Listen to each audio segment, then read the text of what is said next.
Hey, this video is going to cover the best ways I've found to use Frigg in PvP, along with what kind of matchups I've been seeing since she got released.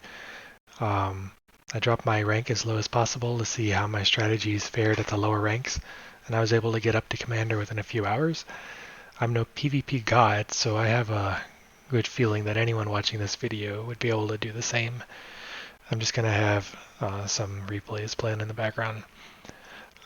So your general strategy with Frigg is going to be to use your skill to knock the enemy up and then spam your dash attacks.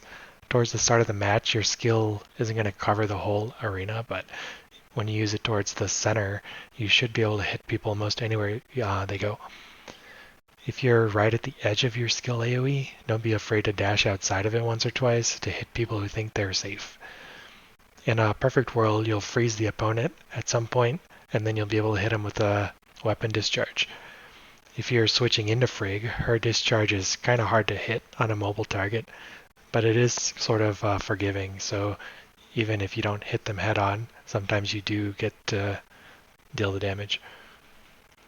If you have a Nemesis, you can put your constructs around um, the Frigg skill AoE, and that'll just make your skill area even more dangerous. And you can also just spread it out and make the whole arena dangerous by filling the map with the Nemesis constructs and your skill AoE.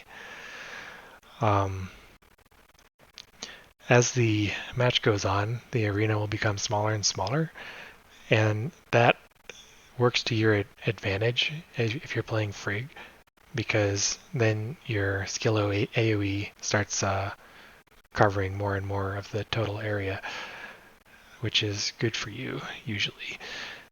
So if you're forced to play a game of attrition, then you should have an advantage against non-Frigg users. If you have a Frigg, I've found that it's easy to maintain a lead into the late game, which is good. But it also goes the other way. If you're losing against a Frigg, then you're probably not coming back from that. In the lower ranks, you can literally just run up to people and use your skill. You'll knock them into the air, and by the time you dash slash them enough and they get their bearings, then you'll have weapon charge and you've basically guaranteed first kill at that point. Once you get up to Sergeant, you need to start thinking a little more critically. So if your opponent pulls out a Merrill, and your opponent will pull out a Merrill, there's not much good you're going to do by trying to DPS into that Merrill shield. You don't want to be using your skill when they have Merrill out with the intent to knock her up. So if you use it somewhere else, that's fine. But don't like run up to her and try to knock her up, because she has too many instances where she's not going to be able to get knocked up, and then you just wasted the knock up attempt. And you're right in her attack range. Let's see here. Hold on, let me just switch this video real quick.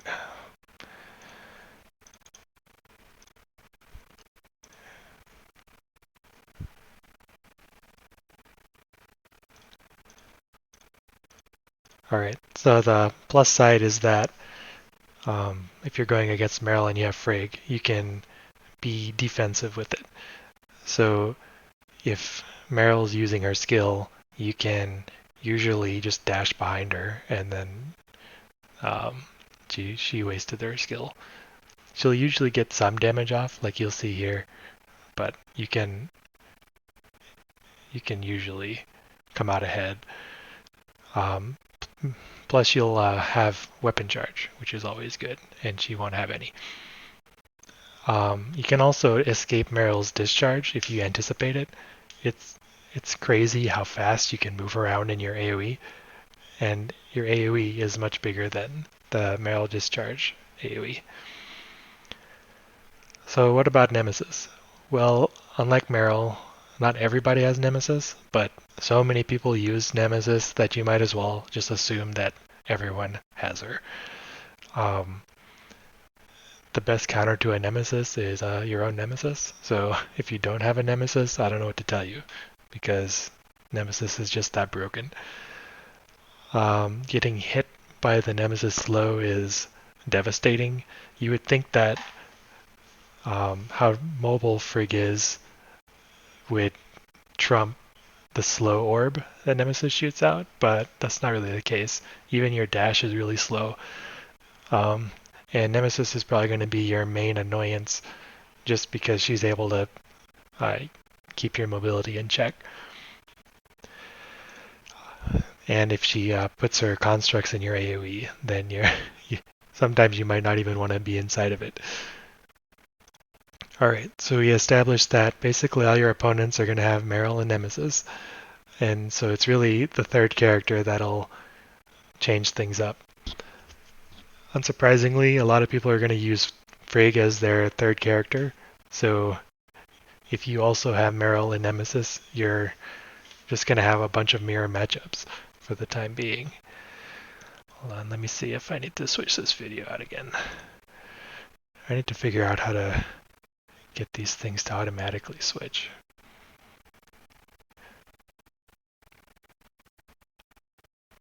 I think I win it here. There we go.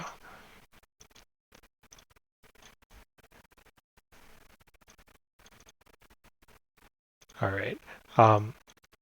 Yeah, so I was talking about Frigg versus Frigg basically, because we're going to assume that the rest of the team is the same for now. At the lower ranks, I mean, people don't really know what they're doing. So if you keep these simple things in mind, you're probably going to win those matches. Have positional awareness. Don't think that your skill AoE is bigger than it is.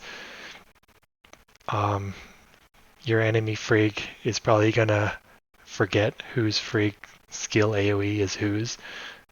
I've seen people waste their dashes because they were in my AoE when they thought they were in theirs. And if they try to DPS you with Frigg, you can just pull out the Meryl shield, and then they're wasting their time for the most part. So just do those things, and you're probably going to win most low rank matches up until Sergeant. In Sergeant and above, though, if your opponent is using Frigg and they do the Frigg skill animation, you need to immediately do your own Frigg skill animation. That'll stop yourself from getting knocked up, and it'll in turn knock them up. And let me switch the video again.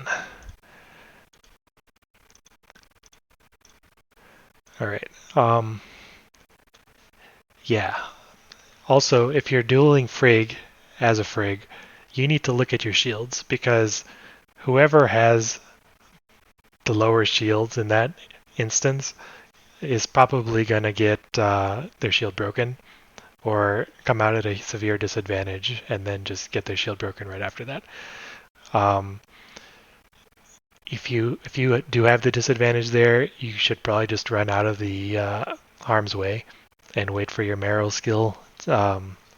shield to come back up. Or if you're feeling ballsy and you're confident you're better than them, you can try to outplay them by getting behind them. But you're both going to be dash slashing so many times, it's going to be hard to get behind someone who knows what they're doing. I just can't stress enough how stupid it is to go Frigg versus Frigg when you're probably going to get your shield broken, because then you're basically dead. Switch to another weapon or wait on the sidelines or something like that. So I mentioned at the beginning that Frigg helps you maintain a lead. That was the case in basically all of my games, except for when people pull out a jetpack and started cheesing with that. So sometimes even with someone using a jetpack, your Frigg skills can sometimes hit them, which knocks them down, and your dash slashes can still damage them sometimes. But if they really know what they're doing with the jetpack, then you cannot do much against them. Then they're going to get all their cooldowns back, and then they're going to come fight you. And that's when they have a chance to come back. So I would recommend you use a jetpack if you're getting really annoyed with this current meta. And maybe you could swap out a character to one that can attack from the air really well. Another relic I saw used well was the cloaking one.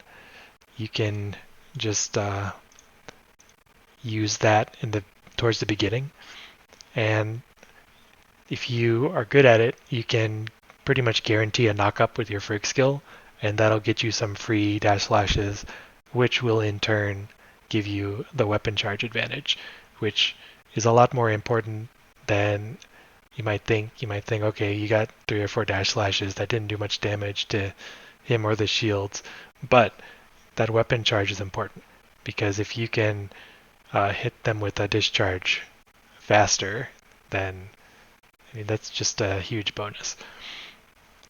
It's really your game to lose if you can pull that off. But if you're trying out cloaking for a handful of matches and you just can't get much use out of it on the first use, I would say don't take cloaking because the arena's just going to get smaller and you don't want to be cloaking in the last stages of the game when anything can hit you, even if you're invisible. Anyway, that's about all I had to say about my Frigg PvP experience so far. If you have any input, just let me know, since I'm always looking to improve. I'll be trying these strategies at higher ranks, and I might put out an update. I don't know. All right, see ya.